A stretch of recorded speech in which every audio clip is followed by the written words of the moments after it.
बिस्मिल्लाहिर्रहमानिर्रहीम। अस्सलाम वालेकुम। Welcome to my YouTube channel. आज जो हम रेसिपी तैयार करने वाले हैं वो बहुत ही आसान और मज़ेदार है। आज हम जो तैयार करने वाले हैं वो है फ़िश का सालन।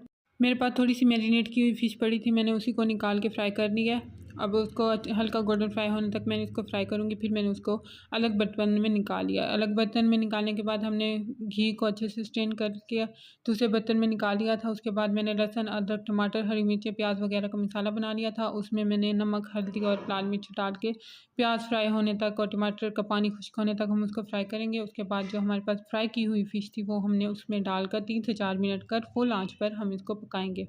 उसके बाद हम 4 से 5 मिनट के लिए दम लगा देंगे ताकि जो हमारा फ़िश का पानी था वो अच्छे से खुश्क हो जाए। और उसके बाद हम हरा धनिया, हरी मिर्चें और अदरक के साथ हम इसको सर्व करके ये देखें, ये है हमारी डिश की फ़ाइनल लुक। इंशाल्लाह आपको ये रेसिपी बहुत ज़्यादा पसंद आई होगी। अगर आपको रेसिपी अच्छी लगे तो प्लीज़ हमारा चैनल लाइक कर दें, शेयर कर दें और सब्सक्राइब करके बेल आइकन के बटन को दबाना हरगिज़ ना